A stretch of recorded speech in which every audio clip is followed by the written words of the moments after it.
তারপরে আসবে আলী ইবনে আহসান নিশান, ওনাকে অনেক অনেক শ্রদ্ধা জ্ঞাপন করছি। মোসাম্মদ রাঙ্গামাটি নার্সিং ইনস্টিটিউট রাখি, মোহাম্মদ ইমরান হোসেন ঢাকা কেন্দ্রীয় বিশ্ববিদ্যালয় অনুরোধ করছি। দেশ আমাদের লুবানা আক্তার তারামণিকে, আলী হোসেন হাজী মোহাম্মদ আনিস বিজ্ঞান প্রযুক্তি বিশ্ববিদ্যালয় বর্ষা। আসতে পেরে আমি সত্যি নিজেকে ধন্য মনে করছি এবং আমি প্রথমে আন্তরিকভাবে দুঃখিত যে আমি যথাসময়ে উপস্থিত হতে পারিনি। আমার একটু লেট হয়েছে, কারণ আমি যখন প্রাণ হয়ে আমাকে বললো যে ম্যাডাম 24 তারিখের প্রোগ্রাম, আমার রংপুরে ওইভাবে একটা প্রোগ্রাম করেছিলাম 23 তারিখে। গতকাল আমি রংপুরে এসেছি, সেই প্রোগ্রামটা শেষ হতে রাত 12টা বেজেছে। রংপুর থেকে আজকে ডোমার আসতে আসলে জ্যাম ছিল রাস্তায়, যার কারণে একটু দেরি হয়েছে। আমি আমারও আন্তরিকভাবে দুঃখিত, আমি অনেকের ধৈর্য সূচনা ঘটিয়েছি। যা হোক, আমি সত্যি এরকম একটা অনুষ্ঠানে উপস্থিত হতে পেরে নিজেকে সমৃদ্ধ মনে করছি এবং আমার কাছে যেটা মনে হয় আমাদের আসলে দায়িত্ব কর্তব্যের মধ্যে পড়ে তোমাদের মাঝে এসে উপস্থিত হয়ে দু একটি কথা তোমাদেরকে বলার জন্য। হতে পারে তোমরা সবাই বেশ বড় হয়েছো, তারপরও হয়তো আমরা যারা এখানে মঞ্চে উপবিষ্ট আছি তাদেরকে দেখে কিছুটা হলেও তোমাদের মনের মধ্যে উৎসাহিত কিংবা উদ্দীপনা এসব কাজ করবে, যার ফলে আমাদের এই সেই দূর দূরান্ত রাজশাহী থেকে ছুটে আসা, মনের টানে নারীর টানে তোমাদের মাঝে আসা। এবং এই সবার পাঠশালা, এই সংগঠনটার নাম শুনলেই কেমন যেন একটু ভালো লাগা কাজ করে, সেটা আমি ব্যাখ্যা করতে পারবো না, কারণ আমি রসায়নের মানুষ, তো ব্যাখ্যা বিশ্লেষণ আমাদের দিয়ে হয় না। সবাই বলে রসায়নের নাকি রস করছেন, কিন্তু আমি বলি না, রসায়নে অনেক মজা আছে। আমি ডোমার উপজেলার বাউনিয়া ইউনিয়নের একজন সন্তান। আমার আব্বা মরহুম আব্দুল হক সরকার। আমি শুধু এখান থেকে রাজশাহীতে গিয়েছি 87-এ, যখন তোমাদের জন্মই পাইনি। সেই সময় কত প্রতিকূলতা কাটিয়ে উঠে আমি রাজশাহী ইউনিভার্সিটিতে পড়েছি।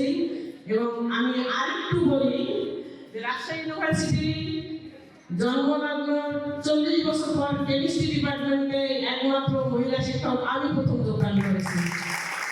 তো 2024 সালে 31 ডিসেম্বর আমি ডোমারে জয়েন করেছিলান সহকারী প্রিন্সিপাল হিসেবে।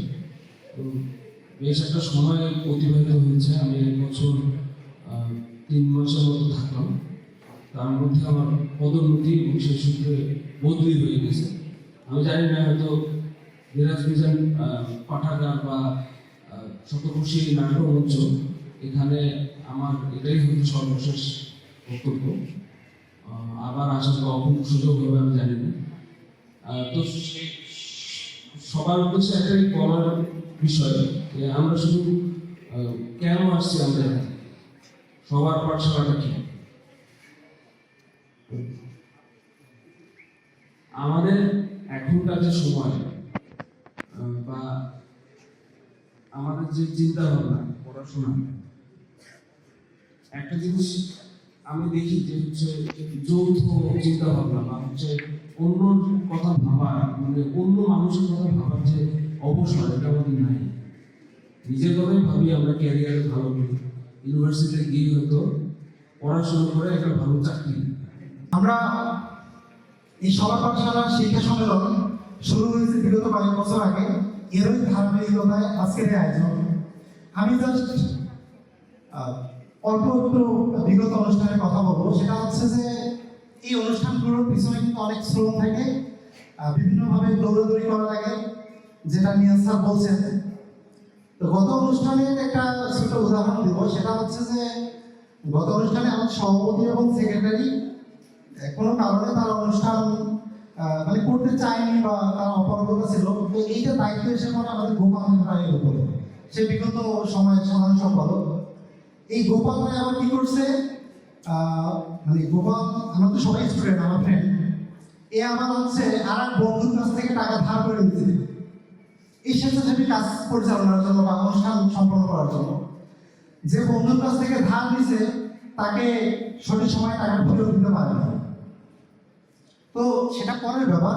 তার আগের ব্যাপার হচ্ছে যে সে যে এত কষ্ট করে অনুষ্ঠানটা আয়োজন করছে, ধার করে, অন্যের কাছে দেয়া করে, এইটা নিয়ে আবার আমাদের সংবর্ধিত হতে আসা এক ছোট ভাই ফেসবুকে একটা পোস্ট করছে, যেটা দেখে আমি সেই সময় আসলে ব্যথিত হয়েছি যে আমরা এত কষ্ট করে আয়োজন করতেছি, আমাদের কোনো স্বার্থকতা নাই, এটা তোমাদেরকে জাস্ট হচ্ছে অনুপ্রেরণা দেওয়ার জন্য, তোমরা কষ্ট করে পরিশ্রম করে চান্স পাইছো, তোমাদেরকে উৎসাহিত করার জন্য। তো আমাদের পক্ষ থেকে আমরা সামান্যই দিই, সেটা হচ্ছে ক্রেশ, ছোট্ট একটা ক্রেশ, সামান্য একটা রাস্তা। তো আমি আশা করবো তোমরা এটাকে পজিটিভলি নিবা এবং এইরকম কাজ করে স্বেচ্ছাসেবীদের মন যাতে না ভাঙে, ভবিষ্যতেও যাতে আমরা আমাদের ছোট ভাইরা কাজ করতে পারে, এই বিষয়টা থেকে তোমরা অবশ্যই খেয়াল রাখবা।